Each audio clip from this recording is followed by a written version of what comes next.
Yeah, we're live now, and the guest, longtime buddy of mine, Hawk Mazzotta, is off screen picking his nose, and just come back from Daytona, right?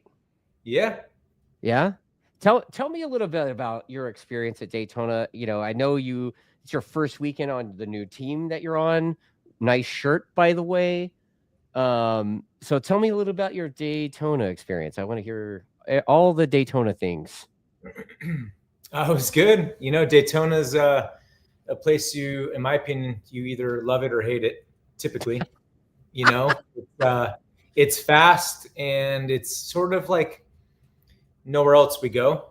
You got to have the horsepower. Sort of. Yeah, very much so. And the infields, there's not a whole lot to the rest of the track. So it's just sort of a one-off place. I love it. Yeah. I love the speed. I love the vibe. I love the first race of the season. I love everything about it. So yeah, it was a good experience for me. So super stoked and excited to be again racing this year. To me, this is just a organic thing that keeps happening. Honestly, since I've come back to racing in 22, after a 12-year hiatus, it's like. It just keeps happening. And dude, you're having this like second wind all of a sudden. Like you're in your mid 40s, dude. Like what the fuck's happening? Honestly, thanks to Corey West, man. He's the one that got me back into racing. And, yeah, it's just sort of it's just happened. So for me, I'm grateful. I'm thankful. That's it. And I love riding. I love racing. It's a great way to promote and push my business and help. Yeah, this whole big picture I have, and I love it. So thanks to Trackhouse, thanks to Strack Racing, I'm at Daytona again in 25, and Yamaha's backing everything, and I'm so stoked to be a part of the Yamaha family. The MT09 is a badass bike, amazing platform. Everything was quite last minute, and so my first time on the motorcycle was practice one at Daytona. That's ideal. That's Daytona, right? It's Daytona, man. It happens for a lot of teams, a lot of people. I've been in that position before. It was no lack of effort by any means from Yamaha, from Strack, from anyone involved. It was just, it was what it was. Right. So I had an incredible motorcycle, and it was just me figuring the bike out, and so we chipped away at it.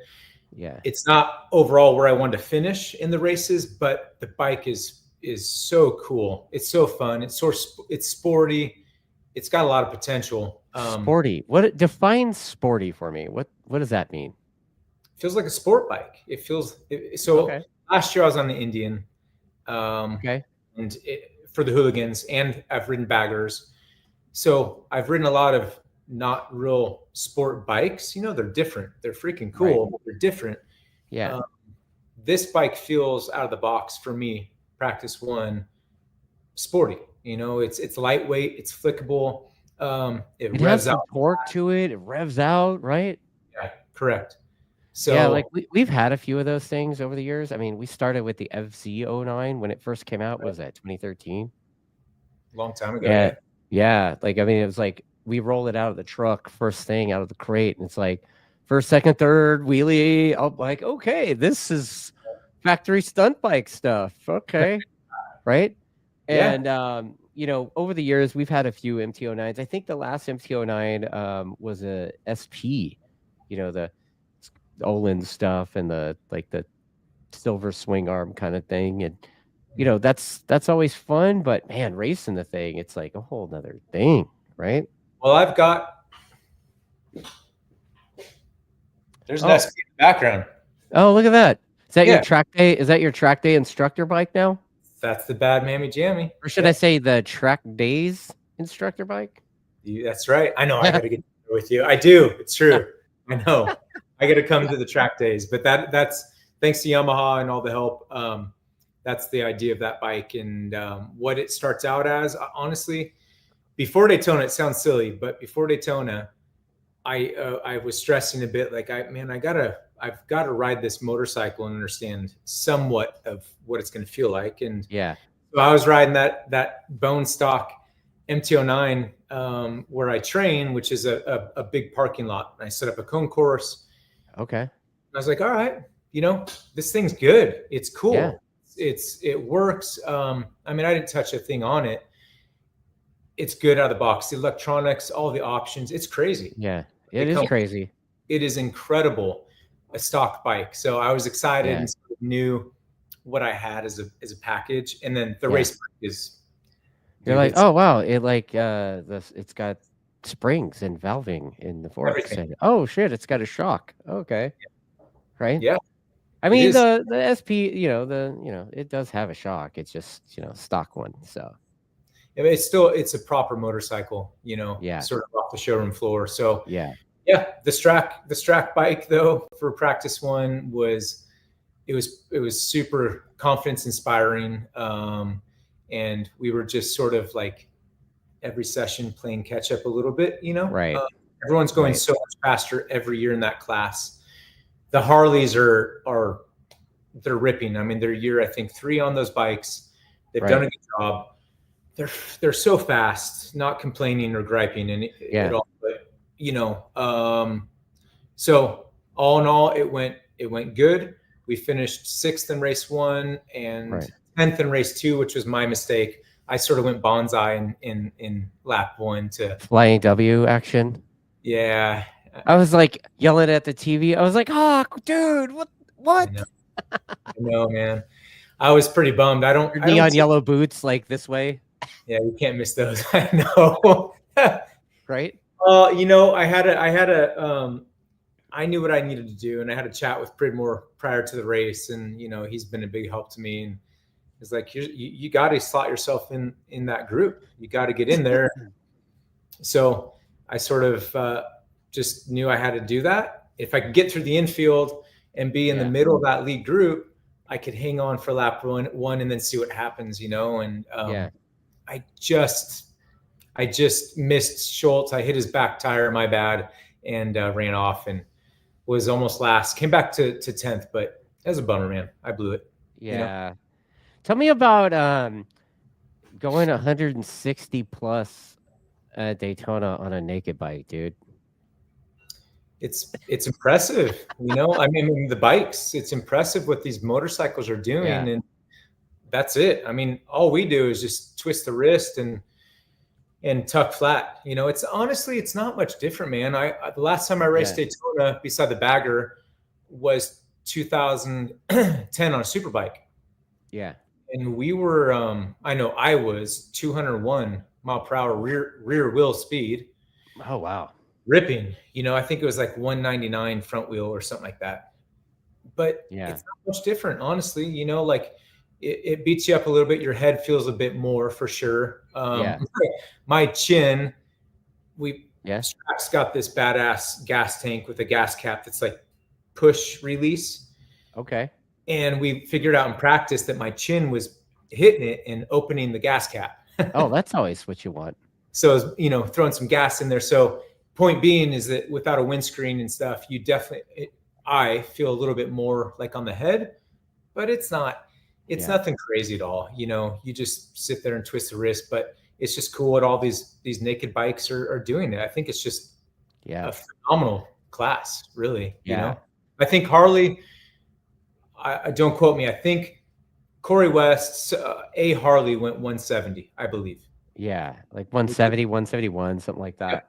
Pan America, it's impressive. It's really cool. Yeah, that class, it's like, it looks like the most fun class because there's like, I think it's like the class of all sorts. Yep. I mean, you got you guys on the Yamaha. I think there's some Triumphs out there, KTMs. Is there a Ducati out there still, or Ducati? Yep. Suzuki? I know there's a Monster. There's Suzuki. Okay. Yeah. There's almost every manufacturer. Everybody, and then the Indian was competitive in that class, and then now they're gone.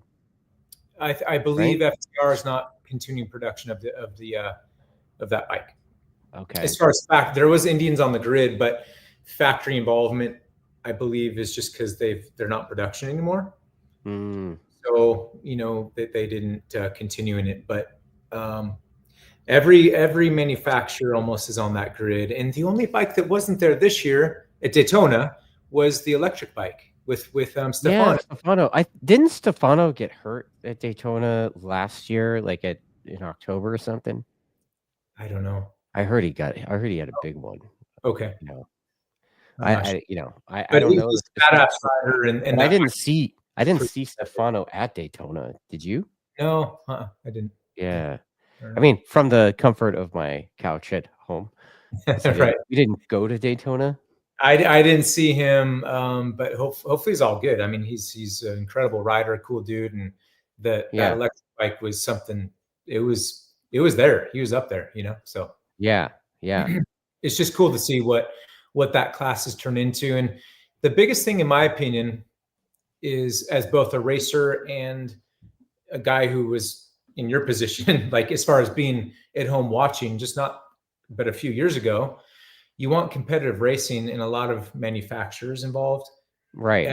And at a low budget, or a reasonable budget. And it's like, right, you don't have to spend a crazy amount of money to go and be decently competitive, right?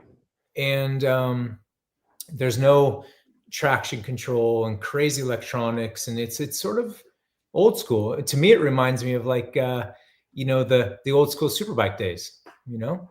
Yeah, I was just gonna say that it's kind of like a throwback class almost, right? Like it just seems like that class looks like fun. It's fun. I love it. And all the riders that are out there, the top riders, the mid pack, the guys who are scraping to make it or qualify, everyone's having a good time, and it's still really good racing and extreme talent. There's a lot of talent in that class now. Yeah, there's a bunch of comments in here from Sean Summers, and he's basically saying like MotoAmerica pricing out new riders, but I'm like, I don't think that's the case. I think a professional series isn't where new riders are supposed to be learning, right?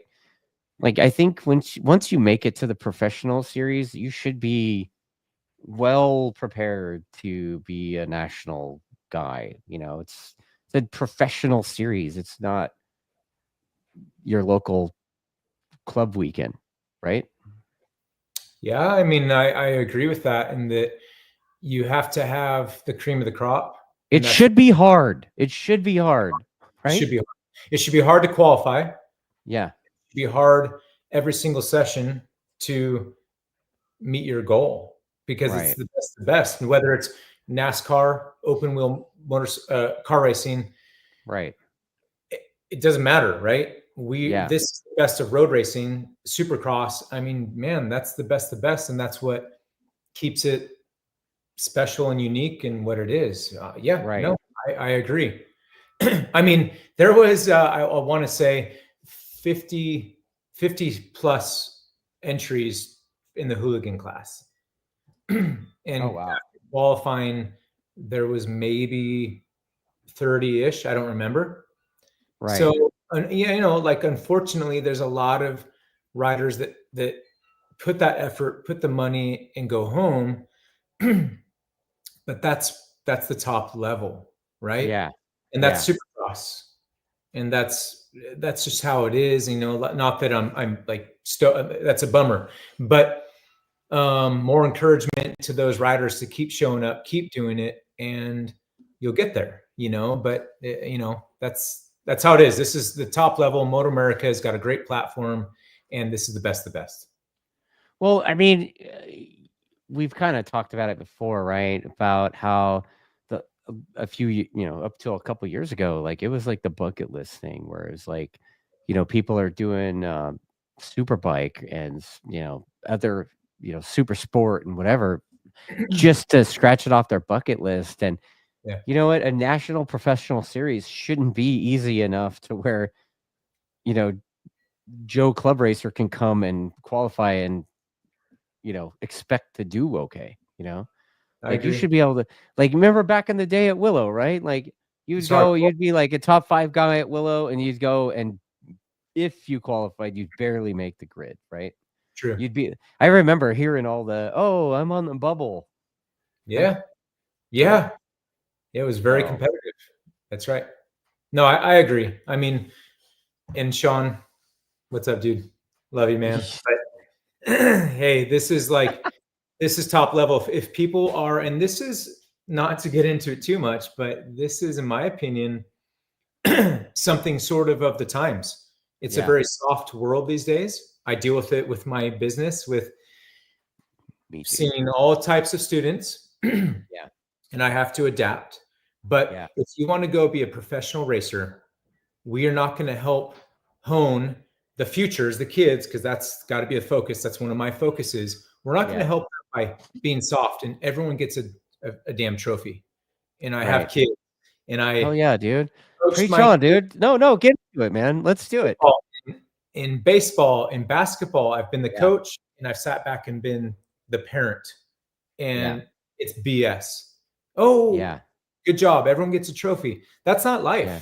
So don't set up our kids for failure, and or an aspiring racer that truly wants to put the effort in the dedication to make it a career, maybe. Right. For that reason. If you're trying to make it and it's a hobby and stuff, I love that. Thank goodness for all the privateers and the people who are working their tails off to show up to make it to a race. I love it. It's important. But there's a fine line of, well, you should increase the percentage rule and let us all in. I don't know. It's a tricky one because this is a career for a lot of riders and manufacturers and sponsors. Right. I'll tell you what, I'm not the same pace as the guys leading the race right now. I'm, a couple seconds off of them, and the closing speeds still are a couple seconds is a lot. And if we're looking at 8 to 10 to more seconds, it's dangerous, and you can't have danger. That's the biggest thing to me. I see, I mean, look, there's like, I kind of had I had a chat with Chuck at the Podium Club MotoAmerica test. And, we were sitting there talking, and I was kind of talking shit like I do. Right. And, the subject of the Royal Enfield thing came up, and I was like, dude, I know you're getting a check from them, right? He's like, yeah. I'm like, okay, never mind, because they got to take the sponsorships where they can get it, and I while I'm supportive of that particular series, the Royal Enfield thing, I just felt like I don't feel like it belongs on a national platform of the nation's professional series. Watching new racers learn how to race isn't what I'm looking at, what I'm looking for in my race viewership. Watching new riders learn how to race, and I do that every month at a new racer school, right? Well, yeah, I hear you. It's a tricky one. Yeah. I can say that I love the idea of that specific, the Royal Enfield program, both dirt track and road race. Yeah. I love the idea of it. I think it's super cool because you're taking, whether it be women, men, kids, doesn't really matter. You're taking them from the starting point of you build your bike. Yeah. And you learn to ride that bike, and then you gain bit by bit on track on it. Right. And that's for everyone. That's where we're all at. I learn every time I'm on the bike, and the more I wrench on everything. I like the idea of it for sure. 100%. Is it a national level thing? I don't know. I think it's great, and it's something different. Yeah, and it's different. Sport in the paddock, and I've promoted races, tiny scale, tiny compared to MotoAmerica. They're doing a great job. This is not an easy business. Oh, I didn't say they weren't doing a great job. It's just learning, watching people learn how to race on a national platform doesn't make sense to me. The one thing that's my opinion. I have one. It's okay. Oh, 100%. Yep. Everyone's entitled their opinion. And I think we get all opinions on that one. I have the same. I've got mixed feelings on that program. Right. I think it's cool. I think women need to be involved in the sport more. I mean, Kayla is the prime example. What a badass she is. Yeah, dude. That it doesn't have to be a woman or man. If you put the work in and you're talented, anyone can do it in this sport. What about the Dreyer kid too, right? What's her name? Oh, in the Talent Cup. Yeah, Ella, is that her? Yeah. Ella, Dude, she was right there. Dude, she her. was right there last year, I Junior love Cup. it. So, No, you it's know, impressive, and I just saw the Talent Cup, the tests that are going on.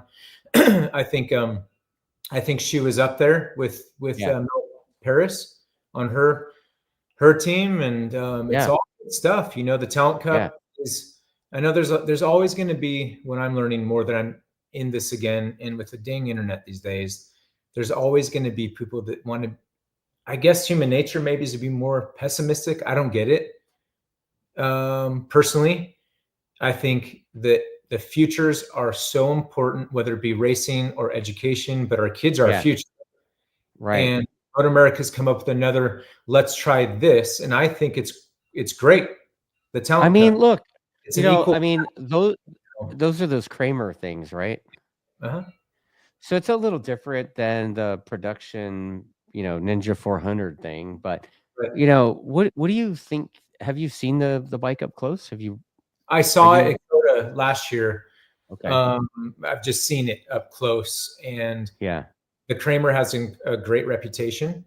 And here's the thing I know from experience and in delving into this more of, I've heard the same question over and over again, is why do we not have Americans at the top level anymore overseas?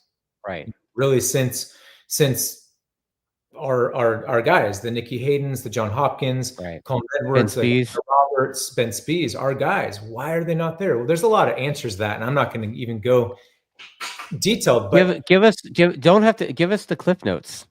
well, You don't got to get detailed. Just if we're riding production bikes, which is right, the kids are starting out these days on a production bike in 400 class, what it was, right? right. That's not even close to what they're starting the kids on in Europe. It's not even close. They're Oh starting no. on race bikes. And you hear that Yes. in Europe, from pocket bikes up through every step of the way. Dude. Yeah. They're race bikes. The Moto 2s, it's a rigid, gnarly race bike. When I started in 98, same thing. We were riding RS 125s. Well, you did. I didn't ride that. Well, I rode 600 guy. Okay, yeah. So that's what I started on, and we were all starting Yeah. on two strokes, and they were rigid. Yeah. They were bikes, right? Right. So I love the idea. This Talent Cup is more based on an actual race, is my understanding. I haven't ridden one, but a race motorcycle, and get them more prepared versus a soft, couchy 400. Nothing wrong with them. They're a great trainer, but that's the idea, and I think that's the right direction. I don't know, man, cost wise, there's complaints and stuff. At the end of the day, racing's costing a lot of money. And by the time you build out a stock 400 to make it a race bike, it's relative. And I hope I hope the class works well, the bikes work well. And you've got Roberts involved. You've got Melissa Harris involved. There's a lot of teams looking. I know, I think Doug Chandler's looking. There's a lot of really cool interest, and that's what we need. So yeah, I've got some comments in here coming in. Joel wants to know if you think we should bring back 125 and 252 strokes. I'm all for it. Of course you are. Well, hey, you're also the guy that's for the phones too. That's very true. I'm stuck in a different era, man. No, I know. You're like a 44-year-old boomer. Like that's true too. That's pretty much right. I still have AOL email. You still got AOL email. Yeah, exactly. But hey, but check this out though. If you talk to any of the guys of my era, after my era, a little bit before, that was it. 125s, 250s. Oh, 100%. Corner speed and rigid little race bikes. And I think the 600s were, under 100 horsepower, right? Yeah, that's right. I mean, 600s, I mean, thousands weren't even 200 horsepower like they are now. Like everything's insane. Everything's gotten insane. Scary. The prices of everything has gotten insane. So, a lot of change. change. Yeah. We got to go with the time to change. But yeah, I think I think it all comes down to, if we're talking MotoAmerica and racing, trying to always keep costs in mind somewhat, caps, or something, as it relates to whether it be the super sport class or baggers. Like, I race baggers. I love it. It's freaking so cool. It's all American, badass. Yeah. Incredible riders, great racing. It costs so much to do that class. And I rode for super privateer teams, and there's no way you can compete, really. Yeah. So I hope that keeps going, because it's phenomenal. Good on everyone for coming up with that idea. It's brought a new demographic. I think it's all just got to be kept as reasonable as possible, and it's a hard thing to do, man. I mean, my thing is, like, there's a reason why those things cost so much, because it's not like you can go out to your local Psycho Gear and buy the billet, whatever the hell you need to make those bagger things work, right? It's all custom. So, like, it's not like every sport bike that's been made for years, like, you could just practically just buy a kit, right? Well, but now the Superbike's a little different, right? It is. You can buy a production bike these days, or off the showroom floor, that's really good, and they've got so much that's readily available. You know, you can get like the stock, super stock class. Yeah. Awesome, man. Those bikes are so good, and it's a great class. Yeah. And I think the idea, though, with the baggers too, is that all the development that Harley and Indian have done and are doing, that then the Joe Schmo can go get parts and aftermarket stuff. That's how you get that $110,000 Harley thing, right? Sick. Did you see that? I saw that, like, it was like all the marked safe from the $110,000 Harley purchase. You ever seen that? It's wild. Oh my God. Hey, so I'm seeing a couple other people in the comments real quick, and I gotta kind of shout them out real quick. But Chunky Buns, I haven't seen her in the comments in forever. I don't know what she's been up to, but apparently she's been busy being a nurse. Oh, look at all these comments. Oh yeah, look at that. And then what else? Price. What was his name? Mark Price. He was talking about the Mectronic Open ECU. Were you guys running a Mectronic ECU on that bike? Are all the bikes running that? Like, how's that work? I have no clue. I just ride the. There's that Luddite shit again. Okay. He's the guy that does this. He's the loose nut on the seat. Okay. I don't know. I honestly don't know what. I don't know what's on my bike. I don't know what's on other bikes. I can say this. This is the first year in my career that I've had any sort of data, meaning I sit down with this badass guy named Arturo from Strack Racing. He's Euro. He's got a great accent. And he can show me, look, here, check this out. Meaning, like, he can change my engine brake. Okay.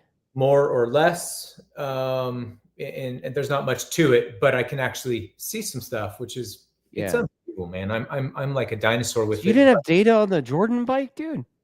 No. I had on my left handlebar. You had a zip tie?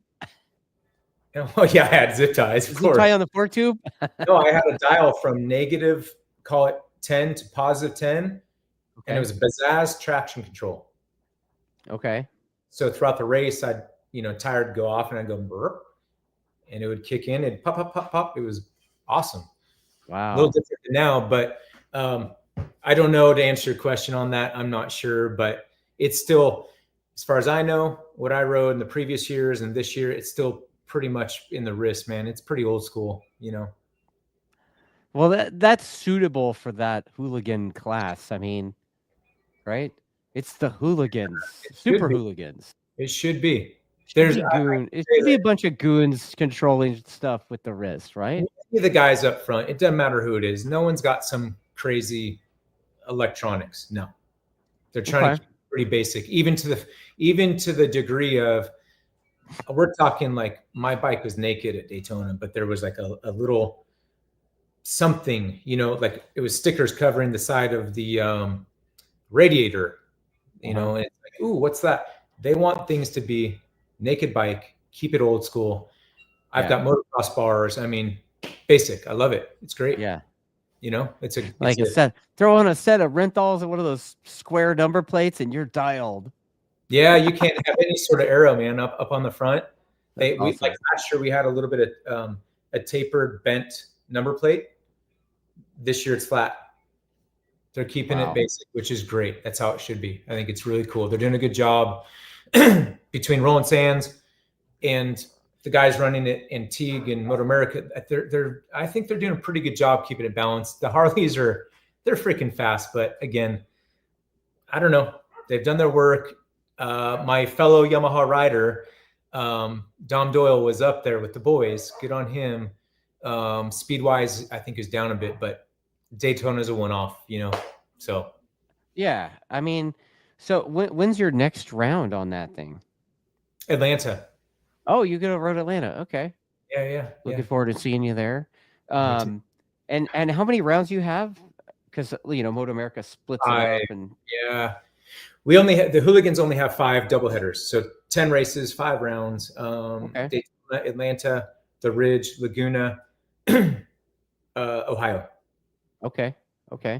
And how are you? That's good. Yeah. This is actually a good question, because I talked to you about this offline, but are you on the MT09? Are you benefiting from some of Strack's R&D on the R9?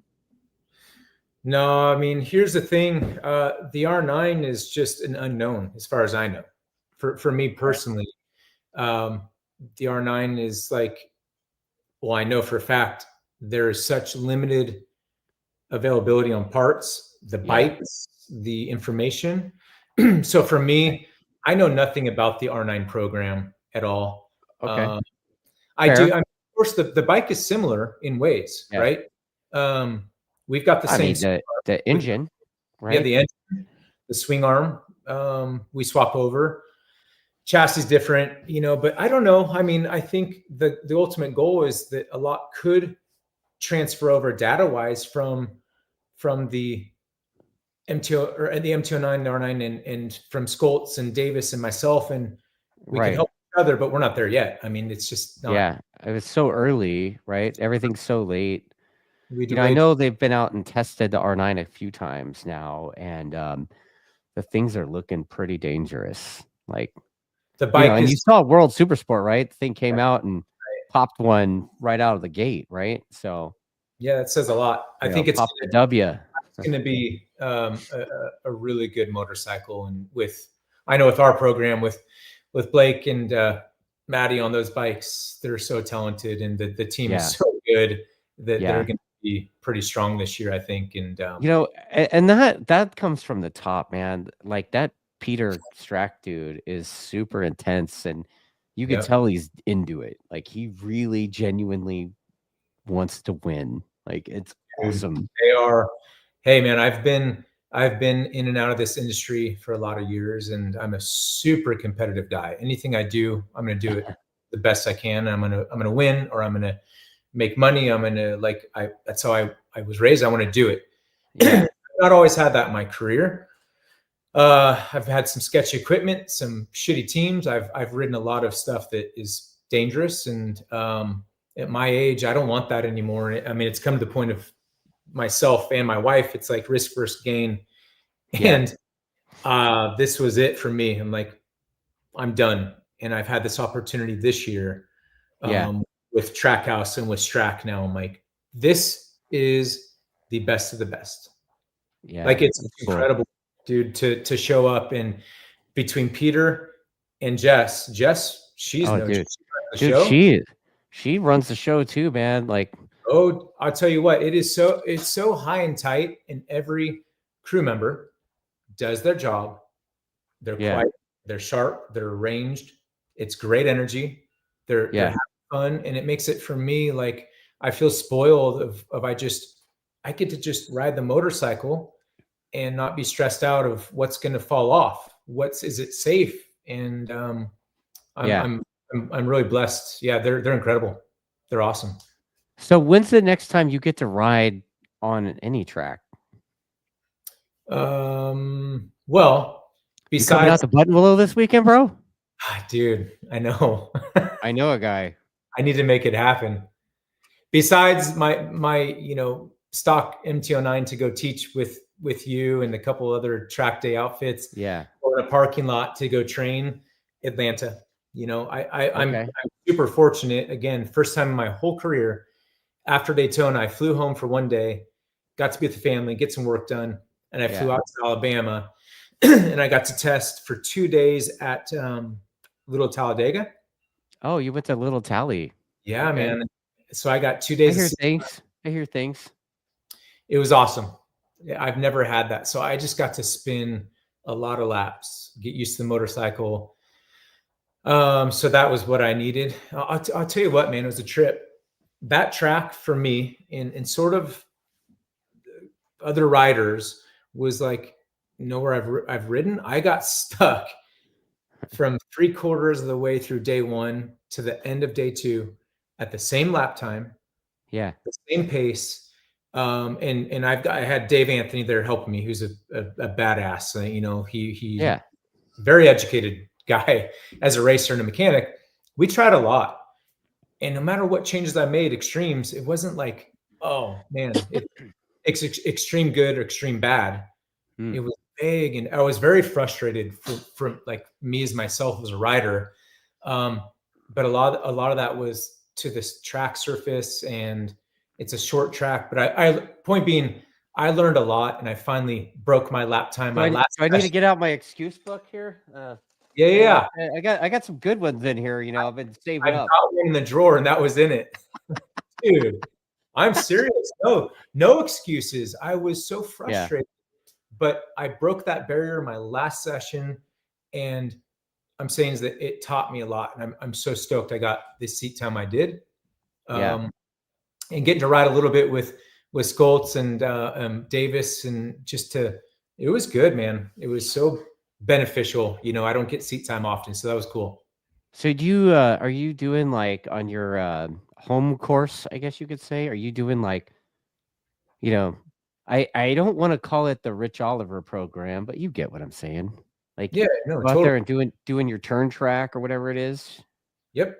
Yeah, man. Okay. I mean, I took Rich Oliver's course in, I don't know, 07 or something. It was awesome. I did too. It was great. I mean, I've got my own curriculum. I do my own thing. It's definitely it doesn't replicate any of the other outfits. Because I know that Danny Walker's had his super camp thing forever. And then Rich Oliver has his, and he's kind of the Yamaha guy. And then Bartlow's got his Cowie program. What is that, Cloverdale or something? I don't know. Yeah, Lake County. I think he's in Lake County, right? Yeah, I've gone there. Yeah, awesome. All good. Yeah. All good programs. So now you're hella north and doing one, right? You're such a dork. I gotta do the hella thing. You're a NorCal guy, like whatever, man. No, hey. I've been loving what I'm doing with this business that I started in 19. I completely, just a couple years ago, I completely stopped all the work, meaning like I was building homes. I built homes since high school, and running ranches and all the other stuff I've been doing for work. I've focused on this. My wife has been so supportive of just focus on your business, and she's been right. I can put all the effort in because it's challenging, but it's growing, and I love teaching. I love riding. And man, I've got something that I think is really special here. That's the link to it, right? Oh, look at you go. Yeah. Nice. Check it out. I mean, I've gone from, teaching bigger camps. When I say camps, they're schools. I teach every age from 2 years old up. All disciplines, flat track, motocross, road race, street riders, people wanting to get their M1 license, off-road, backwoods guys. I teach everything, and everyone. And the only thing is, this year for my change of 25, I've learned over the years is that there's not enough focus on individuals. And that's for me. I've taught kids camps up to 30 students, and I have other instructors. Wow. We break off into groups, based on skill level. It's too much, man. Like Track days, I'm saying in general, track days, camps like similar to mine. It's like you got quantity versus quality. And I'll tell you what, I'm not making as much money. I could have 15, 30 students and I'm going to make more versus a one-on-one. Right. But it's not what's right, man. It's so needed. And whether it be a guy going racing, I've got racers that want to make that MotoAmerica grid. And I love, that's my bread and butter, man. It's like the training, the physical, the detailed training. And then I've got people getting their M1 license. I'm like, holy shit, this is life and death. It is. Yeah. These people show up to me on this cone course I set up, and I have the exact M1 course. They can train on it. And it's like, you were going to go take that test? Like, you would have hurt yourself just on the cone course, man. Like, I'm serious. It's sort of scary to me. So to me, it's like, what's right is to give the focused in instruction. And if I can get busy enough with it, then, you know, it's getting there. But man, you're coming out. We're going to get you out here. Oh, dude, we've been talking offline for a while about doing that. And yeah, man, I got the Supermoto. I'll bring it. And I'm sure you have all sorts of trouble to get me into. Right. Absolutely. And you're like, oh yeah, it's you. What I do. It's shenanigans. We have fun. Hey, when 100%. It's our home is your home. That's what's cool about it too. Yeah. People come out, they typically camp. I'm on 21 acres. We're in Cottonwood. What's the Hawk camp cost? So for now, I'm private lessons only until I set some dates of group lessons. Okay. I'm $100 an hour. I do an hourly. Wow. $100 an hour. It's me and my student. And if we want to do more, like a group, we can, and I do. But it is focused and tailored to that rider, their wants, their needs. I ride with I'm not standing there just like, hey, do this, do that. I am riding with my students, lead, follow, GoPro, dry erase board time. I mean, we do it all. And it's cool that we'll go in the dirt I got several different tracks here. And then 15 minutes away in the same day, we go and we ride the paved course on road racers, whether it be Supermoto. Oh, wow. Okay. Whatever it is. So we get, your little bikes are, what are they? TTRs? What do you got there? 125s, Yamaha. Thanks to Yamaha, man, big time. Yeah. And Cow Customs, a local dealership in Reading. Nice. They've hooked me up with 5 TTR 125s, a few TTR 110s. I've got this MT09. Should I say welcome to the Yamaha family, bro? Big time. This has been like a dream of mine to get to the point where, I don't have a rainbow fleet of old used motorcycles. I mean, got proper bikes to arrive and ride. They arrive. These bikes are so good. That's the whole goal overall is they can show up. I suit them up in leathers, a helmet. I'm trying to get to that point. It takes time, but I'm getting there, man. Yamaha's back in it. Bison's helping me out. KYT's helping me out with it's like, wow. It's like, hey, KYT, Yamaha, what? I know we got the same thing going, man. It's like, I appreciate it. I honestly, man, I haven't ridden with you since we did that T-Hill thing. Was that a couple years ago? Yeah. We were at that little track and you and I just were fun. We were murdering on stock R1s. You were shredding, man. I was impressed. We were, man. We were rolling, right? Like I was like, okay. Like I still know how to ride, kind of sometimes. So, yeah, it's rad. Sean, you're coming up too, man. And everything. So look, when students arrive to me, my camp and my deal, I've set this up and is an hourly because of this. Yeah, I have so many students that are fired up to come and train for the day, and they are physically worn out after 3 or 4 hours. Yeah, and I don't want to be that. You sort of have to in a way, but I don't want to be that guy. This is my living, but I don't want to be that guy. It's like, cool. Here's what you got to pay, and you only lasted a few hours. That's just not my style. I feel bad. So it's like, if you do an hourly, I'll be very honest of like in the dirt on these little bikes, man, it's a lot of work. Yeah. So let's start out at this point, a half day. So gear included. Sean's at, man, arrive and ride. You show up, you got the bike, we got the helmets. I have radios, Cardo radio. Cardo too, man. Like those guys, dude. Yeah, like you and I have shared so many sponsors. No, it's sort of Like, it's cool. Do you have the Rockwell watch guy too? No, I don't. You gotta hook me up. Oh, yeah. I need Okay, but you had him before. I feel Didn't like you I have got Rockwell before back in the day? Rockwell back in the day. That's right. Yeah. Mm-hmm. Yep. Yeah. But hey, you know as well as I do, then Cardo radios, man. This is Dude. one of the biggest game changers. Is that for me with my students, whether it be on the road race course or dirt, mainly the street stuff or road race course, because you're higher speed, higher risk. Is I can see something coming right away. Like, oh, yeah, okay, I need to stop this student right now because they're going to wad up. Yeah. You know it's coming to save them money, injuries. And that Cardo is now that live time. Hey, we got to do this now, or we got to, hey, adjust your body position. It's so much more efficient versus coming in after a session and debriefing. Half of what has happened, they forgot about the radios it's a game changer, man. It's really cool. Dude, we have a couple of guys that signed up for one-on-one coaching sessions this weekend.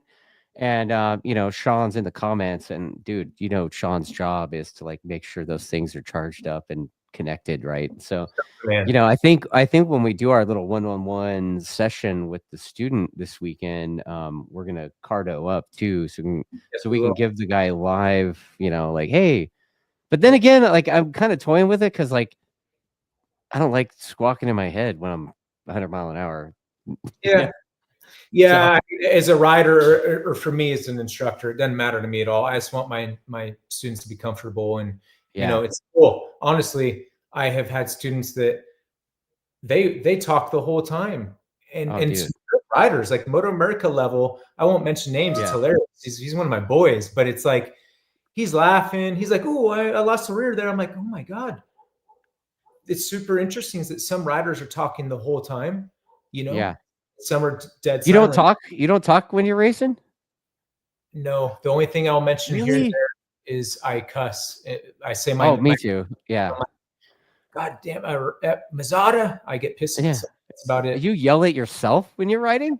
Yeah. That's awesome. It's the same thing I do when I'm working. Like if I'm doing carpentry or something like that, I cuss. I don't cuss a whole lot, I don't think in general, but when I'm working, I get so pissed at myself. And my daughter, 2.5-year-old's picking up on her new one's bullshit. Oh, that's. I mean, that bullshit. Sounds like your kid, bro. Well, I've got her 4 days a week with me while I'm working, so I got Yeah. I mean, you know, Summers is talking about me doing a 2-up ride with the Cardo thing too, and most of my commentary was, no, put your head on the other side of my shoulder, like because they're up high, you know, like we're in the corner and we're going through a right-hander and they're hanging off the left side. Yeah, leaning opposite. So I'm just like, hey, what are you doing? Like, helpful though still. Oh, 100%. But it's like, you know, you walk them through and it's like, oh, look, you know, I have brake pressure on now, you know, just announcing that. And, you know, it's pretty crazy that they don't realize that you accelerate to the brakes. You don't roll off and then brake, you know. And then another thing is people kind of get they're surprised by the fact that so much brake pressure for so long. You know. Yeah, that's a big one. I'll tell you what, that specific trail brake for me this last test at Little Talladega, man, I had to get out of my comfort zone, and I had to trail brake so hard at so much lean angle. I was still, you know, every time I always say, every time I ride, I'm learning. Every time. Oh, dude, me too. Putting around in first gear on a TTR 125, I'm mindful. I'm thinking about everything. It's super cool.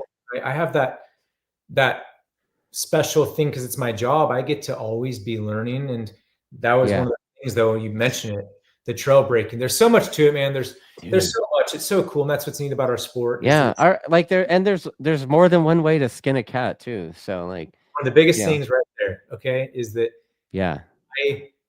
I tell all my students, I just had a chat the other day with a student that's going to be coming out, and there's a lot of ways to do stuff, and it's not my way is not the right way. I have learned over the years what has worked for me through the hard way of getting hurt or crashing. And from the best, here's what I've got is I was fortunate just to be able to, in my early years, race with the best in the world, in my opinion. I mean, the Ben Spees, the Hopkins, the Josh Hayes, the Pridmores, race against them. Right. And then they've become mentors. Right. They support me today. Kenny Roberts went to his ranch. And I mean, you talk about the best and tough dudes. Yeah. I loved it. I just soaked it in, you know, Freddie Spencer. So I've just been fortunate to have been told and shown a lot of special nuggets, in my opinion. Yeah. And I take from everyone. And there's a lot of ways to skin a cat. I told you the other day about I called you the other day, and you don't hear me pissed off often, right? Yeah. Well, I was like, who is this guy? I was a little pissed off. You know, I feel like I'm pretty cool, but if I'm pissed, I'm pissed. And I feel that these days, a lot of what happens, and it's not good for the sport or any sport, is the guy that's in internet these days. Yeah. You have all these keyboard warriors, couch racers, and these people drives me bonkers. And then I'm not a big social media guy, but when I get on these, I'm like, this blows my mind that people are so naive. You're reading the comments. To say the things that they say. I do. Yeah. I'll read a comment on something. It's like, man, it just, I don't dive into it much, but it takes away from the sport, the athletes, and everything, and the people putting on the races. And man, it's like there's so much. Well, I mean, look what happens every time a new bike comes out, right? And, you know, okay, like I'll give you a good example. A great example is when the R7 came out a couple years ago. And there was a pretty solid hate for that thing. And all of the hate was due to it not being the same level of bike as the original R7, right? And, you know, it's really easy to get sucked into that and really easy to get sucked into the horsepower stuff.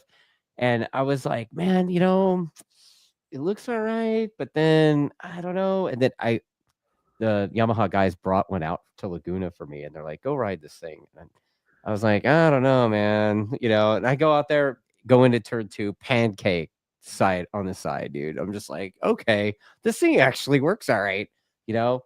And then now you've got that same thing happening with the R9. And, you know, it's really funny. After they won World Supersport, this hate is still there. They're like, oh, it's just an MT09 with fairings and this and that.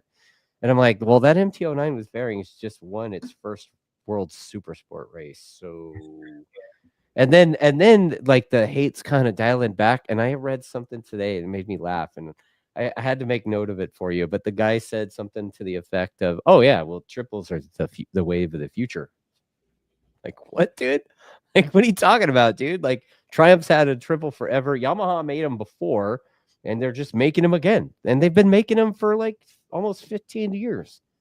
They just put fairings on a bike with the triple now, you know? I mean, I don't know. Like, there's always going to be, you know, negativity. And my point was, I guess, that for me personally, it's like, I'm more of an optimistic person, I think, you know. I don't dive into internet stuff. I'm stoked. I don't, like, this isn't my jam. This is the internet and the social media. I'm having to learn for you. This. But point being, for me in my business, is that I don't like, as far as the instructing world, because this sport is inherently dangerous, period. Yeah. And it's super cool that people want to help others and say, well, here, do this or do that on your motorcycle. That's right. That's helpful. It's not helpful because oftentimes it's incorrect information. Yeah. There's right. So you're not looking at that kind of information. You're not looking at the people saying the wrong stuff. You're not looking at that like job security. Yeah, I don't, man. It's just. I mean, I got that from Nick Einach like years ago, right? Like that shit's job security, because like the more people out there talking nonsense, when people actually experience the right thing, they expose the nonsense. The nonsense doesn't get to stay. right? That part is 100% true, and I've experienced it several times. Like, oh my gosh, I went to this track day or I went to this school, and that is opposite of what you said, and I just applied it. It was way wrong. 100%. But I guess, that's for years now. I don't know what, way back in the day, Dennis Peglow school. There wasn't many schools, right? You know what I'm saying? Or track It was a track day company. It was a track day company, right? The DP Safety School was a track day. Let's just be real, right? But they had certain instructors, and they were legit. They were racers. Yeah. And then you had Freddie Spencer School. You had, there was legit outfits. And I guess it's all blown up to where there's so many different track day organizations, which is good. It's a good thing. But it's just, I guess my point being is that it's branched out to where there's this keyboard world that allows everyone to say something. And a lot of people take it so serious of like, oh my God, that's correct. I'm going to go do it. And it's really sketchy stuff. And I just came into this the other day. Again, I won't mention names. This isn't my style, but there was a comment made, and I don't make comments, dude. I never chime in on stuff.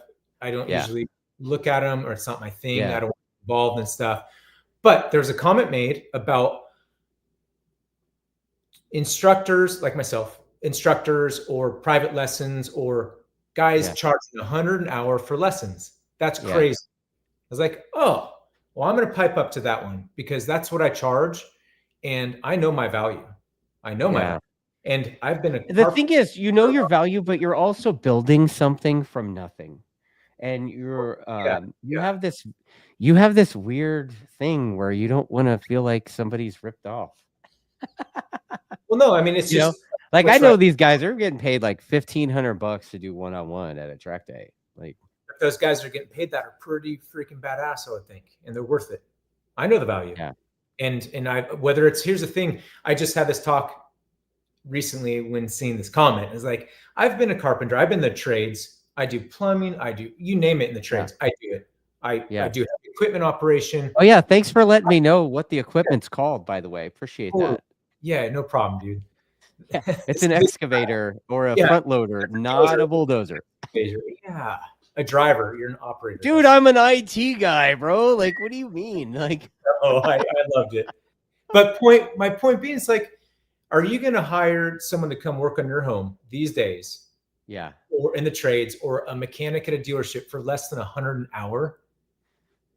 Not likely. And if you're doing stuff, private lessons, and I know I've paid my dues and I know my curriculum, I know it. Right. For much less than that, no, it's not going to happen. If someone's doing it for a lot less or free, question that. Right. Ridiculous. And the information stuff it goes into the engine builder stuff too, right? Like, I watched 4 guys that I raced with one season quit. And those guys were competitors of mine.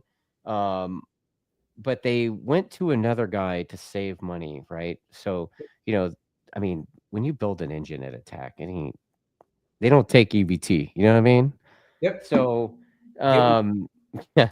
And Richard probably backed me up on that one. No, they don't accept EBT for engine builds. But, when you replace stock parts, like the R1, for instance, what is it? Like just the valve springs on the R1 are like, I don't know. I think OEM MSRP was like $2,000 per side. It's like $2,000 for the intake, $2,000 for the exhaust. I got them a little bit better deal than that, but you're looking at like $4,000 just in exhaust valve, and $4,000 in valve springs, and then everything, the rods and this and that, like all that stuff adds up, and like it adds up like $10,000 easy, right? Between the labor of the build itself and then the parts that you have to swap out, right? Like it could be $10,000 easy or more, right? Yeah. Depending on what level of build that you want. And this dude was building their engines that year. I think I got mine for like 8. They were like, oh, well, I couldn't afford Attack, so I went with this guy. It was like $2,500. I'm like, yeah, what are you getting for $2,500? Sure. A bunch of DNFs is what they got. That's right. You And get then what they end up spending that 2,500 2 more times, and they're like, oh, they spent the same amount as me. And we've they all got been there, right? I've been right. there throughout my Yeah. lifetime. Name it. Yeah. Over I all mean, the how years. many racers do you know quit because of that same thing? Yeah, well, yeah, man. I mean, whatever career I was in, hobby I was Yeah. into, you know, I didn't have the money. I would buy the cheap stuff, and I learned. And you know, the teams I've been Yeah. on, Yeah. the team I'm on now, I mean, it's all typically you get what you pay for. And my point is Yeah. just like I've had this talk recently with MotoAmerica racers that want to improve, or they want to qualify, they want to get up to top 15. It's like, Right. get the proper instruction. It doesn't have to be me. There's a lot of really good instructors out there in the nation, a lot of really good ones, Yeah. that you can go to. Spend the money on that, because you're going to Right. save yourself multiple track days, eating up Yeah. tires, wearing your equipment out, wadding yourself Right. up, getting hurt, spending all this extra money on aftermarket parts. Just learn how That to you race. don't need. Correct. Right. Learn the right way. Yeah.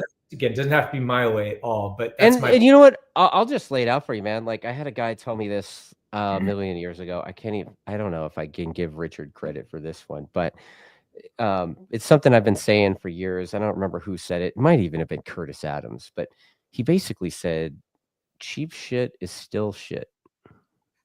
Yeah. It's a good way to put Pretty it. pretty straight. That's probably Curtis Adams. Or Jeff Stern, maybe. Right? Like the old timer mentor guys that I kind of came up racing with, That's true, man. So, yeah. Anyways, I often yeah. there, but So you're not coming to Button Willow this weekend, dude? not that I'm aware of. I mean, you got opportunity. You know a guy, so I do. I need to reach out to you. you should, man. We're at Button Willow this weekend, and Saturday, Sunday. Which Saturday we've got something unique. We've got a bunch of those internet guys that you were talking about, these influencer guys. And so some of these guys, like, I watched a couple of their videos today because I got a list of them, and they're different. Some of them wear their helmet and like that's their stick. They ride around and talk about stuff while they're riding around. So we'll see how those guys go, and we're gonna. Richard's given me his timing equipment. cool. Nice. The club CRA is loaning me a bunch of transponders to put on their bikes, and we're gonna do like a time attack kind of thing to where we set up timing, and we'll see which one of these guys is the quickest influencer. That'd be fun, man. Whoever's the quickest gets thrown into new racer school Sunday. Okay. So we'll see how it goes. Great. That's fun stuff. And as soon as you bring out the old lap timer, man, that dude. And you know what? The transponders don't lie. They're not like your girlfriend with the stopwatch, man. Like they don't lie. Hey, like you've been racing long enough to remember a time where there was no timing, right? Oh yeah, absolutely. Like at Willow, there was no timing, right? AFM, they had kind of something, but not really that good. No, the time whoever you had helping you in the pits with the stopwatch. Yeah. Lap times don't lie, man. I'm all about lap times. I do it with my students. Oh, do you? Okay. New students, kids. I bring out a lap timer for sometimes for fun. Like, hey, look what you got.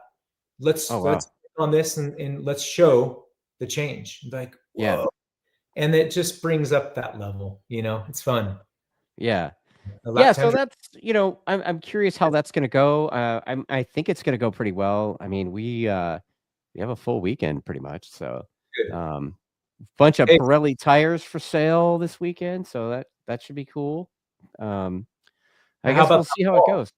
How about that wall? Oh, dude, how about the wall? Good job. Hey, I've got to give Dustin the props, and making a stink about it, because I don't know anything about it besides what I've seen online.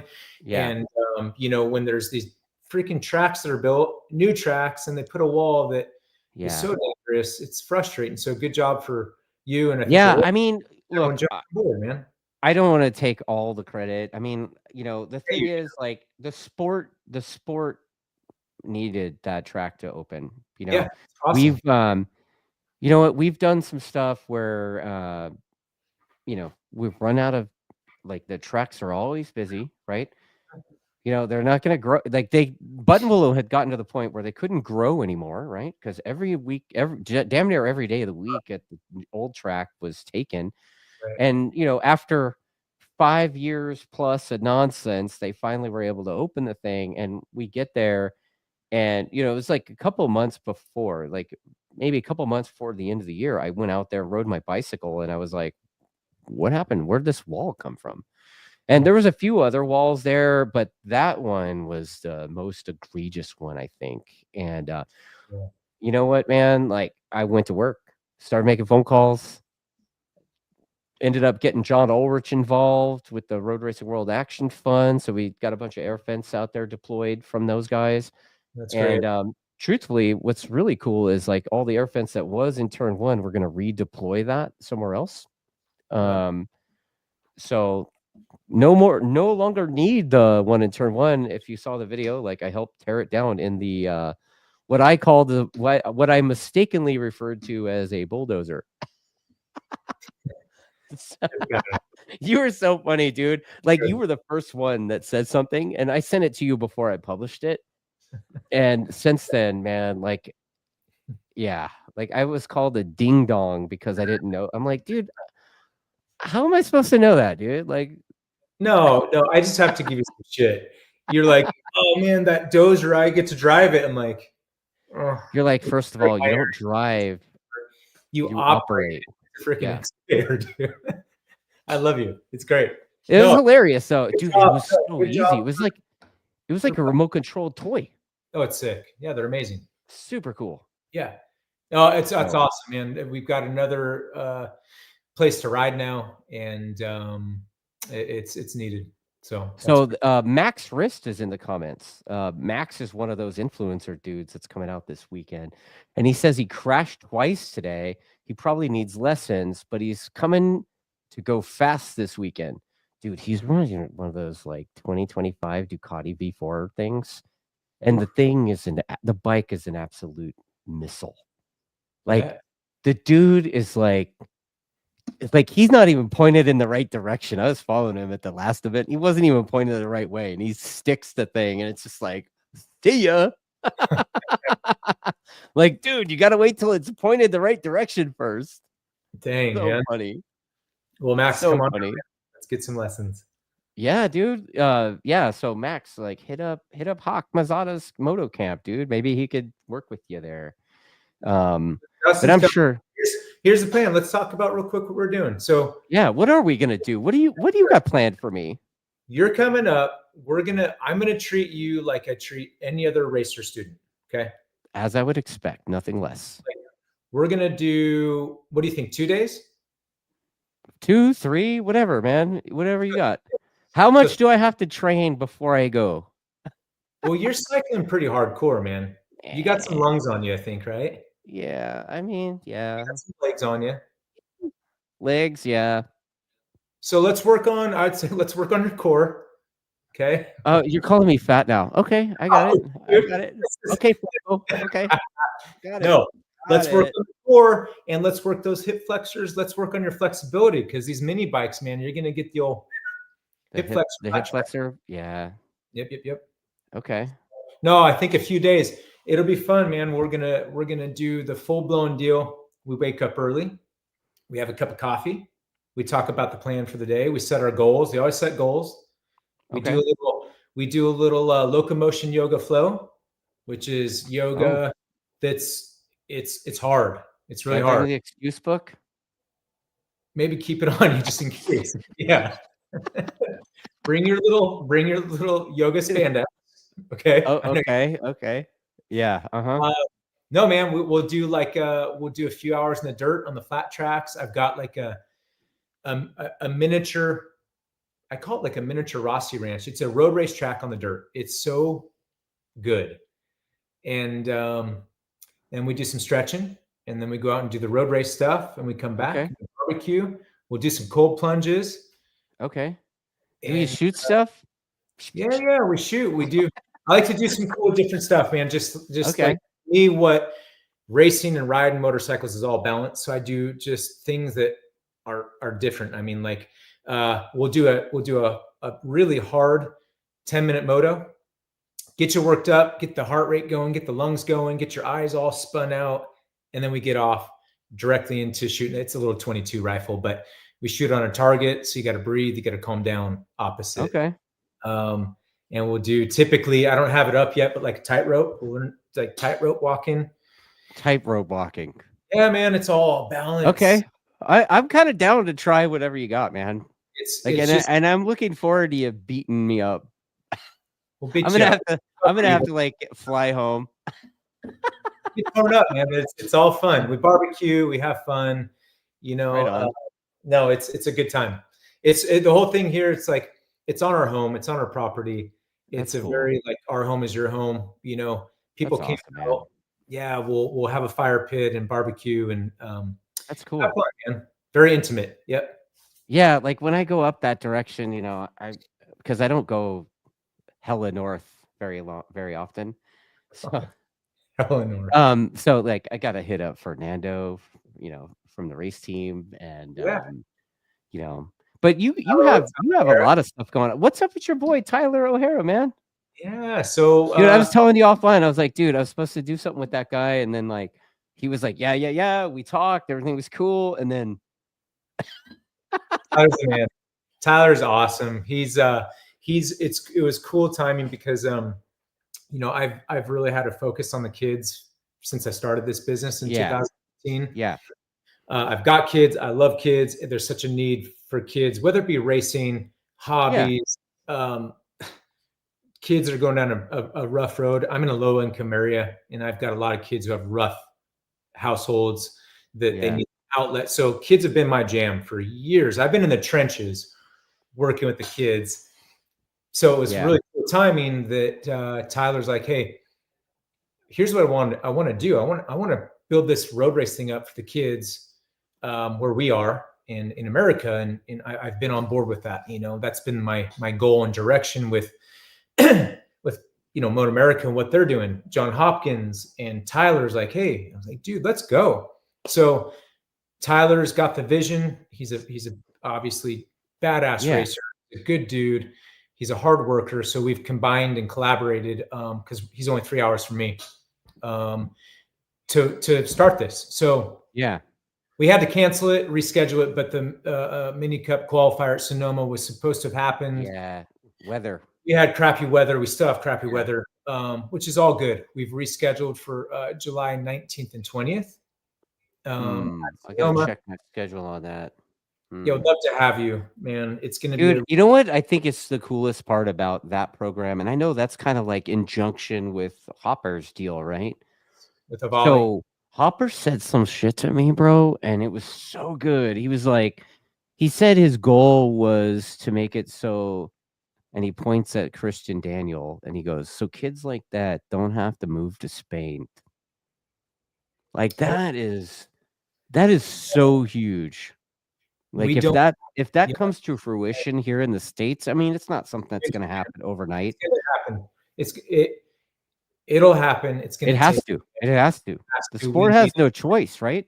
There's no reason it shouldn't. There shouldn't be a bunch of geezers like us still racing. Well, we've got I know. We've got the best past racers, the guys like Kenny Roberts, who was, I believe, doing the training in Spain, right? These are the guys that introduced flat track and sliding in the whole, like they're the best, period. Yeah. Still around. They know. And I mean, I'm very aware of it. And that's like, to me, one of the foundations is flat tracking and sliding, getting comfortable, being uncomfortable. Yeah. With a lot of other parts of, you want to go to that level. It's, to me, it's sort of paramilitary. I mean, I went to the fire service and I was paramilitary, and it's like, no, it's discipline. And to be that few percent, there's a whole regimen. Having fun, let kids be kids. But man, it's like, it's this whole route. So I think collaborating with, I'm excited with Tyler, John Hopkins, with Avali. Those are a great tool. There's a lot of other people involved with MotoAmerica is doing that. We can do this. It's going to take a lot of work and a lot of the same visions to just make it happen. man. You got to get in the trenches and I think it's rad. And I'm sure, when Tyler gets done doing whatever it is Tyler does, I'm sure I'll have him on the show and he can share with me all of his stuff, right? Get Tyler on, man. He's like, bro, dude. Like, I know, like, he had to cancel the thing, and it's like a whole. He's a busy man. Yeah, canceling an event that's big like that it's a tough decision to make. Like you don't want to cancel, but I'll tell you, I've hosted my own races for years now. Yeah, flat races, TT races, motocross race. And it's like, dude, do we do it? Do we not? The worst thing you can do is host a race that then is rainy on a dangerous track in the rain. Yeah. And especially for the kids, we have a lot of new kids. You don't want that first experience. No way, man. You want them to come out. You want them to be able to like stab each other in the neck, but like not really, Yeah, we just want a good, safe event, Yeah. So, anyways, exactly. July 19th and 20th, it'll be happening. The plan is to do more. I know for me personally, I hope maybe Tyler and some other people involved for 2026 to be hosting a really legit road race series focused on the kids. And we'll have adults, we'll have a class for everyone, but really a proper program to focus on the kids. So I'm looking at the chat here and I'm seeing, we've got scouts out. We got a bunch of comments from Summers, Max Wrist Guy, Joel's in the comments. What do you guys want to ask Hawk right now? Like, I mean, Joel's asking, when do we do question time? I'm like, bro, I've been asking questions for over an hour. And we got to give away a code for MotoAmerica's Live Plus. So in the comments, like, tell us, what you're looking, what like, pick a question and pick a commenter and tell me who you think should win it, dude. Who should win the MotoAmerica Live Plus look at the comments subscription? Dude, it's like $100. Let me look. So good on you guys for MotoAmerica and Dustin for doing that. MotoAmerica Plus subscription, that's rad. We need more of it. They do it. I know it's sort of hard. I know a lot of my friends' family that want to watch. Like, well, how do we watch? Yeah, I know you got to get the subscription, but it shows qualifying. It shows it's badass. So glad for you guys getting it. That's a sweet deal. I'm not that call, man. I'm just Sean Summers. You're awesome. Great participation. Yeah, I mean, I've got a lot of questions about. Bus stops. There a lot of comparisons of the R9 and the R6. Talking about Stackter. Yep, grids. So, that's right. As far as keeping it, pro racing's pro racing, and I don't know. That's your call, but thanks for the participation, guys. Yeah, I mean, cool. There's like the half blind moto nut. Like, what do you think? I mean, Sean's got a lot of comments in here. Is Sean? Sean's got a lot of comments here. Brian Green's got some. So, like, what do you think, man? Should we Rochambeau for it? Hawk was tiptoeing around turned off comments. I don't know what that means. I'm so out of the loop with this stuff. I'm not sure. Sorry. Yeah, guys. I don't know. Brian Green wants to know how is being on a Yamaha different from the thing you rode last year? Night and day. So, I mean, first off, it's a Yamaha. Yeah, it's a Yamaha. So what I rode last year was the Indian FTR 1200. Really neat motorcycle. I mean, I think just the bike itself is beautiful. Cool motorcycle. Probably one of the neatest sounding motorcycles. The thing is just badass.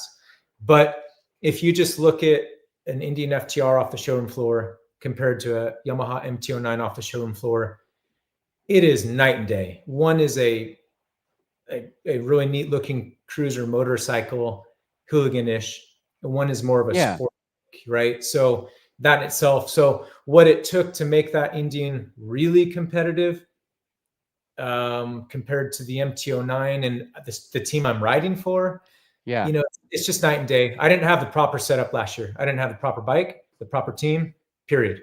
I've got the proper bike, proper team this year. That's full honesty. At this level, it's so competitive. If you don't have the team behind you, the bike underneath you, it ain't happening. The factory. Well, here's a good question for you. Great program, and Indian's amazing. Yeah. They're awesome. Well, you know what? I'm getting to the questions. And I'm seeing some questions coming in from Joel.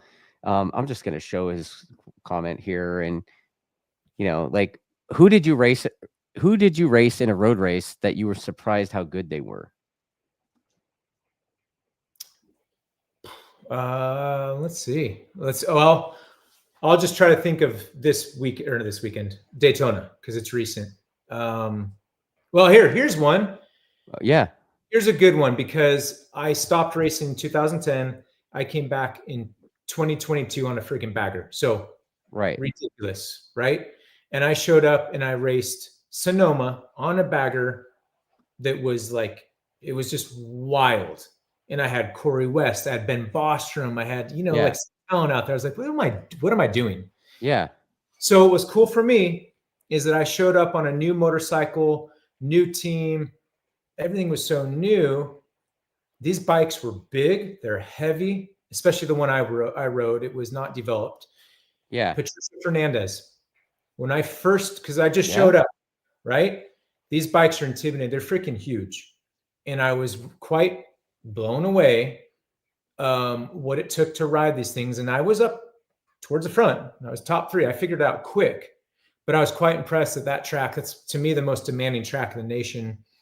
And on that big bike, and a little tiny chick like Patricia just getting after it. She didn't give a shit. That chick charged hard. She don't give a... Yeah. That was the first thing that came to mind for me, was her, because I was like, oh my God, like, I better step it up, because this chick's no joke. So that's the first one that comes to mind. Otherwise, I would say last year at Daytona in the Hooligan class, I wasn't stoked on it, but Nicola Canepa. Canepa? Canepa. You were surprised at how good he was? Dude, I've been out of the sport for a lot of years. I didn't know who he was. Yeah. Okay. He's a bad dude. Right. Well, it's the same reaction I got, because I was like, holy cow, in race 1, he goes dive bombing me in the horseshoe. We're talking like out of control dive bomb, front wheel, almost T-boned the whole freaking top 8 in front of me. He recovered it, but it was that way almost anytime I was around him. I was like, oh my God, dude, I'm going to back off a bit. Sure enough, in the bus stop, he ran the thing wide, cut across the grass, hit Hayden Schultz. So I was like, there we go. I knew it was going to happen, but it was cool. Come to find out who he was. I was like, this guy is radical, fast, gnarly. What the hell? Is. That's who I was seen his dude. Have you seen knowing who he dude? Have you seen his YouTube? No, bro. But anyways, like, when all these people say you go race Europe, it's a whole nother level. Yeah. Of aggression. I was like, yep, there we go. It was just like this whole nother level, man. Like, the guy's wild, really talented. Trevor Watson's late to the party is wanting to know why was it the Live Plus link scrolling. It's because, Trevor, we're going to give away a Live Plus subscription thanks to MotoAmerica. I haven't decided who is going to get it yet. Maybe Trevor's got some ideas. That'd be fun. We'll have to come up with something. There's got to be a bow or something. How did Yamaha make your bike competitive over that Indian, which seems so fast? The Indian was fast. It had a lot of torque. Compared it to at Daytona last year, the Indian had a lot of roll speed. Like, when I was up and rolling, that thing wanted to go top gear. The Yamaha has a lot of torque, so smooth, deceivingly smooth, and it revs out extremely fast. So 2 different platforms, but they made it quick, and I don't think they've done all they can do. Strack is just badass. And the guy who built my motor is Dave Anthony, Aussie Dave. He knows what he's doing. He built it. Been around a minute. He knows what he's doing. So I'm gonna say it's a Yamaha, and it's just the start. Yeah. And then Summers wants to know what your real goals for the year are on the 09. On the M29. Oh, Yeah. yeah, realistic goals. Always Yeah. good. Let's talk about that, to my wife and myself before I go on track. You got to set realistic goals. And I do it with every one of my students before every single session. You set a realistic goal. So you're not just riding in circles. And I talked about that. A big help to me is Jason Pridmore. The guy talks to me on race weekends. Josh Hayes, I'll call that guy. I'm like, dude, these are the guys that are the reality checks for you. And, a realistic goal for me this year, I want to be on the podium, and I know I can be. There's no question in my mind, physically, mentally, talent-wise, I can race with these guys. There's no question. Yeah. But I've been out of the sport a lot of years, and they've been in the sport. Oh, you're back in the sport for a few years, so you're in now, dude. Yeah, I know the tracks, and I'm getting the swing of things. Yeah, and, dude. It's sort of it's going to be for me getting this MT09 figured out really quick, which I got the team to help me do that. And I've got the support. There's no excuses really at all. It's going to be me at this level. You got to go out of the gate, practice one. You got to go hard and go fast. These guys are so good. And I've got to step it up. I got, like Dave Anthony said at this test, you got to get out side of your comfort zone, period, dude. And it's true. I'm not a crasher. I'm not like just a throw it down the road, figure it out guy. I'm pretty methodical, but I'm not afraid to. If I got to throw it down the road, never what you want to do, but I got to step it up. I want to be on the podium. It's not going to be easy, but I want to be on the podium, So there's a couple of comments in there. SBK wants to know what's up with Fong's suit that I got sitting here. I took it out of the semi. You stole it? I stole it out of the semi, of course. No, Bobby's like, I don't need that thing anymore. I got this new one. So here, take this. I'm like, cool. Right. He's like, cool. I don't have to put it in my carry-on. I don't have to check a bag. Awesome. So yeah, Bobby hooked me up with that. And I think it's pretty cool podcast studio art, I guess. A set of Bobby's crash leathers. Like, that's kind of cool. Yeah, and then Joel says that he suggests that I should have Rich Oliver, Jay Tanner, or like the Army of Darkness on the show. Dude, I've been talking to Jay Tanner. He's like busy, But dude, I would totally have Rich Oliver on, and I would have Army of Darkness on. They're rad. Super cool. Yeah. Here's a thought. Speaking of, check this out. How about this? Just because I read that right now, I was like, ooh, how cool is it to do something with like a Rich Oliver, Josh Hayes, like the different like a roundtable discussion. You get all these guys together, myself that have these schools and camps, and you do some sort of a rad event with, on mini bikes. We all throw down on a mini bike race, or I don't know. I saw that because it's such rad groups of guys and such talented people. Dude. I sat at do you know the USMCA, that motorcycle training? Okay. Yeah, so I went to that meeting a few years ago, and I sat at the table, and I was like, I had Keith Code to my right, and then across the table was Danny Walker. Studs. Dude, it was like those two guys talking, and they had a difference of opinion, and it was fun to be just on the outside of that, watching, I bet, and listening. So, and those guys are the they're of the generation that I love and respect, of like no BS. They'll call it how it is. It's very 100% stories. Yeah. Yep. Yeah, so let's see. We got some more comments coming in, man. Rumors, Okie Rider says, rumors, they're going to make some changes. So it's not just an FTR and HD Pan Am podium and Hooligans. Have you heard anything there? I don't know. I mean, the FTRs are out. I mean, Factory Indian is out. There's not going to be, the way I see it, there's going to be no other privateer rider on an FTR putting that thing up front. No way. Maybe. I don't know. I'm not sure. But I don't know if changes will be made or not. The Harleys, the Pan Americas are good. They're very good. They're very fast. Daytona. Is it unfair? I don't know. I mean, they were quick. I potentially could say yeah, maybe, maybe a little change needs to be made or needs to be watched. Keep it very close. Well, they Because did. class, Harley did write a big check, so whether that's part, I don't know. But here's the thing too, Yamaha, it's our first year on it. I know yeah, the other Yamaha that's up front, they've been on it, I think, year 2, and they're up there though, right? yeah. Dom Doyle was up in the Dom, mix. yeah. Hell yeah. I think So is it that or is it the neon yellow boots? that's worth my I mean, too. I think my fluorescent boots are worth a couple horsepower. oh, They're sick. you know what, man? I saw your boots and I was like, man, Heath, you didn't hook me up with the neon yellow boots, but I was pretty stoked. I did get the Martines. I got the Martinators. For sure. Hey, that was a last minute gig, by the way. Speaking of, I needed. So here's look at this. Look at these gold. Oh, shut up. Okay. These Bison boots. So Bison has the gold boots. Okay. Look at these. Wow. Okay. Their boots are sick.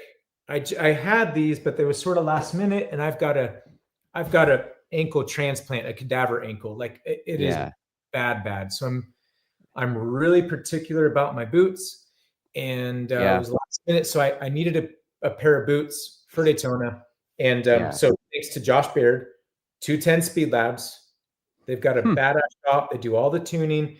They can get all the gear for you now. They've got like boots ready to go for you. So they hooked me up with those boots, and it wasn't planned, but they're sick, and they stand out. I mean, like, those gold boots look sick, but man, the Alpine Star Super Tech R boots are, I mean, they're pretty safe. I've always thought they were anyway. They're a safe boot, and I just I can't risk my ankle. And anyways, they're a couple horsepower, I think. Yeah. All right. So what do you think, man? Half Blind Moto Nuts says that he's already got a Live Plus subscription, so never mind there. So it's basically comes down to Summers, Joel, and Brian Green, maybe SBK. Yeah, man. Oki Rider. Like there's a bunch of comments in here, man. Pick one. Pick a name. Go. No, don't put it on me. These are You're the guest, dude. You get to pick. No, I appreciate the participation, and thanks, guys, for I don't know. It's got to be you. It's your show, and Joel's saying we should give it to Sean. Who doesn't have a subscription, right? I don't think Sean does. Sean, buddy, you deserve that. Oki Rider has one. So you know what? Let's give it to Sean. Sean's on board, and he's been a part of this sport for so many years. He's a badass. Dude, he's in the trenches. He doesn't have one? Sean doesn't have one? Are we sure? Dude, he works at a dealership. You don't have the money for extra stuff like that. You're a jerk. Sean, do you have one? I'm saying that I don't even have a job. I have to like envy his. This is my job. I answer Brian because that's it's a good question. What'd you say? What's the hardest thing to get back after being off the bike and racing for so long? Where do you look, or something else? It was 12 years since I've been on a motorcycle. I would say the hardest thing was making up for all the lost time while everyone else at the pro level. Yeah. Everybody else is still 12 years progressing and making up. You cannot make up for seat time, period. Yeah. I mean, it was easy. I hopped on a road race bike, a bagger. Check this out real quick. This is interesting. I hopped on a bagger. SDK. Oh, my wife's SBK. My wife says SBK. SBK is the winner? That's what my wife just said. Dude, don't mess with my wife. After 12 years, this is super interesting. After 12 years of not being on a motorcycle, like I didn't ride motorcycles because I knew I would get all hooked and addicted again. I flew out to a track in Chicago, Autobahn, or I don't know, something, and rode a bagger in the wet on slick tires. So the first experience back on a motorcycle, because the team owner that I rode for said, well, I rented the track. You're going to get on, you're going to ride, even though I don't have rain tires. It's like, oh, this is interesting.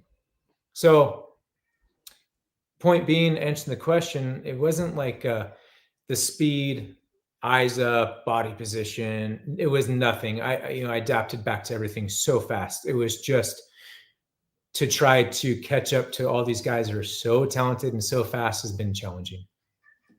The progressions, technology, of motorcycles these days is incredible. Yeah. Okay. So I guess we're giving it to SBK. So SBK, all I need you to do is send me an email or put something in the comments or something, how to get a hold of you, and I'll set you up with the MotoAmerica Live Plus subscription. I think the whole goal of this thing is to get more people and more eyes on MotoAmerica. And so, yeah, let's, trying to give away some race tickets too. We'll see how that goes later in the year, but I've got a few of these, and, we're going to give them away. I think the next one we'll give away maybe on the Weekend Hangover with Ricky Bobby. You've been on that one, right? I forget. No. I don't know. Oh, you're always on Pin the Gas, right? You were on Pin the Gas podcast. Yeah, Chris. Yeah. Heck yeah. Simcoe was in here a minute ago. Oh yeah, he's great. So funny. Yeah. No, this stuff's rad, Dustin. I mean, I'd be stoked to do this kind of stuff and help donate something too. Yeah, man.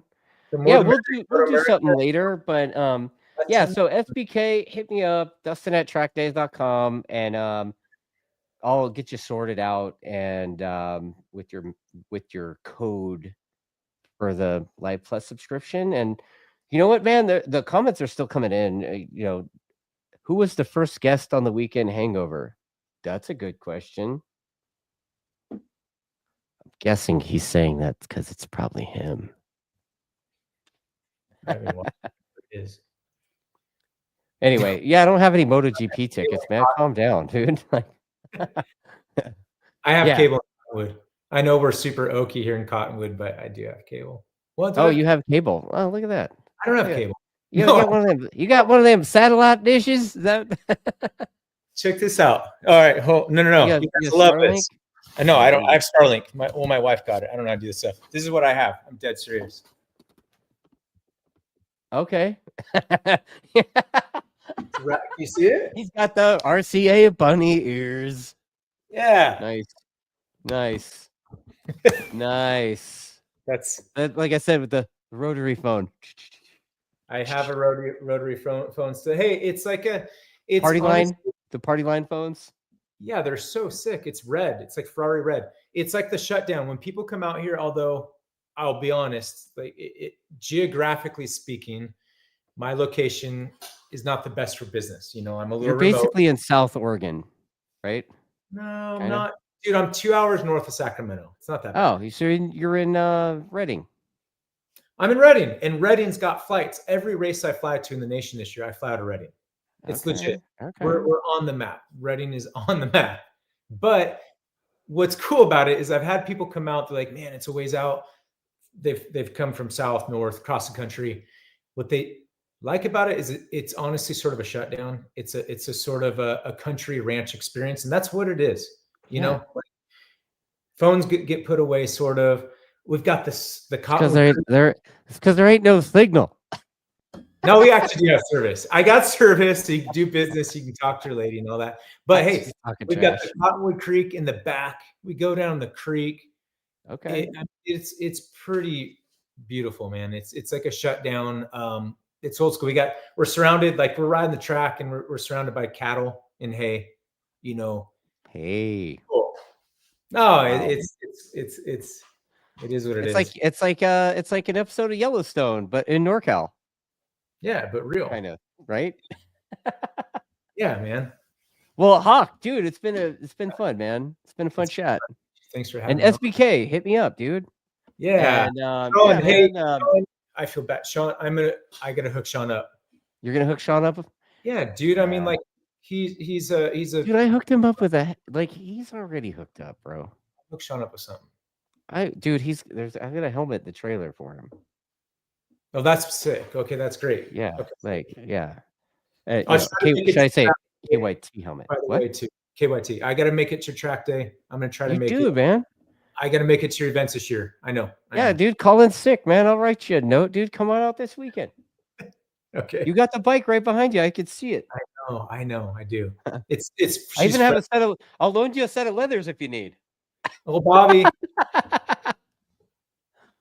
Oh man, I gotta make it. Thanks. yeah. Thanks. Joel's saying Sean should have won the. Man, that's not cool. Like Sean's kind of like it's like inside baseball, dude. Like I can't do that. Like, yeah. Anyway, Sean. thank you guys. Thank you guys for watching this thing. Yeah. You know, if you like chats Cool. like this, and if you have any suggestions who you think I should chat with, you know, feel free to reach out, man. Like I'm all for talking to just about anybody, club racers, whatever. So, you know, this is what we do. We want to take this sport and grow it how best I can, you know. So appreciate your time, mister.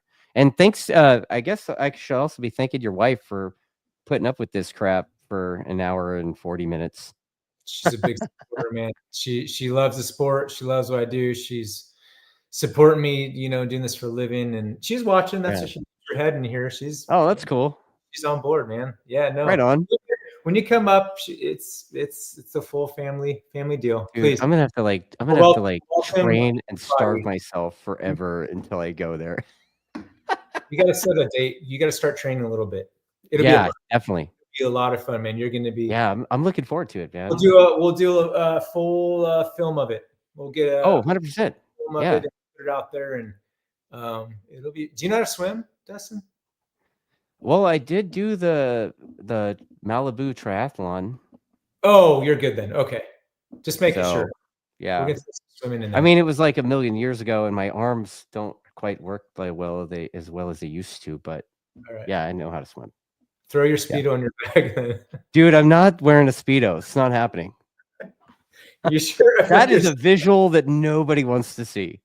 Your Speedo for swimming, your spandex for yoga. All right, I'm ending this now. Good times, man. Super fun. Thanks, dude. Thanks, everyone.